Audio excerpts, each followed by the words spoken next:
Hello, Marmite hater. Welcome to Marmite Mind Control. This is your first step on a journey towards becoming a Marmite lover.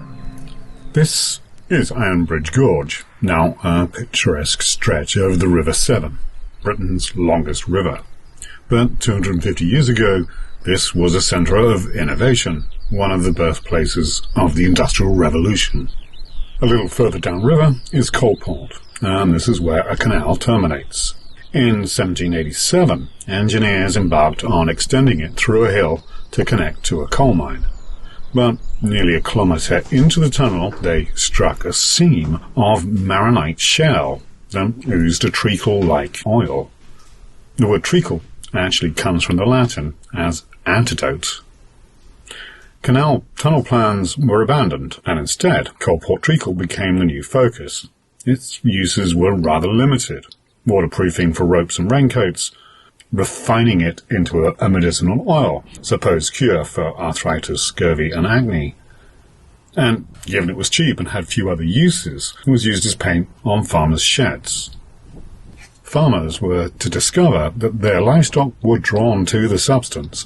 Animals often ingest soil and rock, particularly salt, as it's an essential part of their diet. Without trace minerals like copper and selenium, and without salt, mostly derived from rock salt, they, and of course we, wouldn't survive.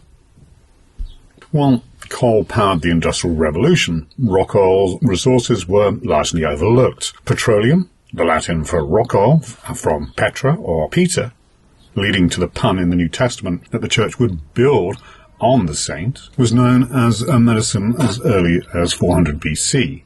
It appears in the writings of Herodotus and Pliny and was extensively used by early Arab and Indian physicians. Refined paraffin was even consumed for digestive issues, and it survives in medicine today as petroleum jelly, but used exclusively externally. The Industrial Revolution wasn't just about invention, it was also an age of scientific discovery. It may surprise you that Marmite wasn't a British invention, but grew out of the rivalry between two German scientists, Justus and Justin von Liebig. Justus, the father of organic chemistry, explored fertilizers, food chemistry, and biology. The Liebig brothers were teenagers in 1816 when the year without a summer, caused by the eruption of Mount Tambora, led to widespread famine in Germany. The experience drove them both into science and politics, particularly in preventing starvation. In 1822, scandal and involvement in a radical student group forced them to flee their home city. Justus went to Paris and Justin went to London. Justus developed his career in Paris, and later returning to Germany to teach at Gießen, where controversy led him to establish his own laboratory. He was among the first to explore rock oil as a hydrocarbon and carbohydrates in food. More importantly, he studied enzymes in yeast and the role of phosphorus and potassium in plant and animal growth. His work revolutionized cooking, arguing that meat's nutrients were in its juices, though his claim that searing in sealed-in moisture was later debunked. His studies influenced European diets, with the British medical magazine The Lancet calling them the true principles of cookery. Seeking an affordable, nutritious source, Justus developed a process for producing beef extract. This led to the Liebig Extract of Meat Company, later famous for OXO. However, he forgot to patent the process. Meanwhile, Scottish businessman John Lawson Johnston capitalized on the idea, creating Johnston's Fluid Beef in 1870, later renamed Bovril, from bovine for cow. Using cheap Canadian beef offcuts, he supplied French troops in the Franco-Prussian War, while Liebig pushed OXO as his alternative. Justin Liebig, exiled in Britain, became friends with other expats like Karl Marx and Engels. Marmite's communist past expunged from their history books. He ended up teaching at Dorchester University in the Midlands, and like his brother, became fascinated with yeast.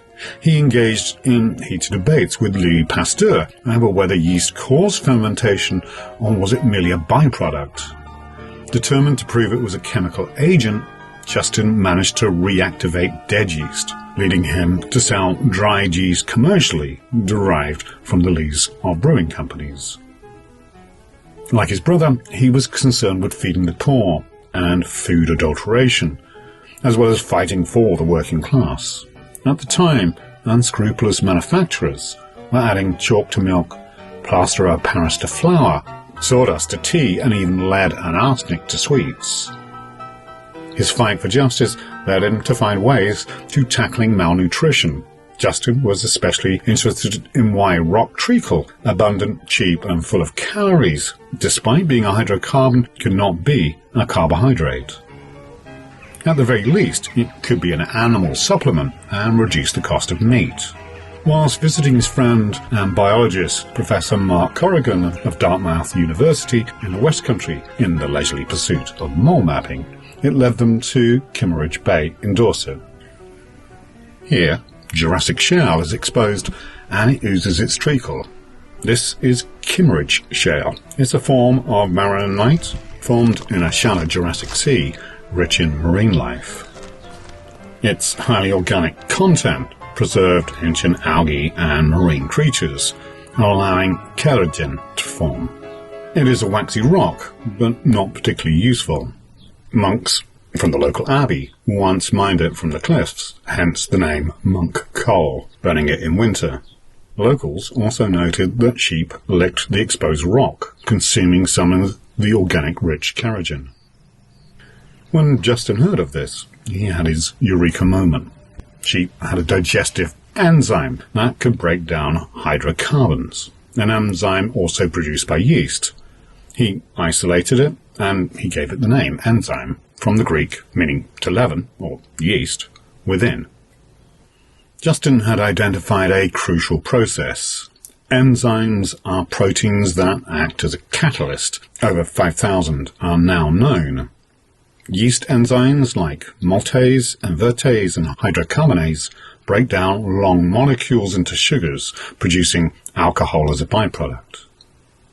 Now, mineral oil may look very similar to vegetable oils in consistency and appearance, but the vegetable oil has an extra oxygen in its chains of hydrogen and carbon.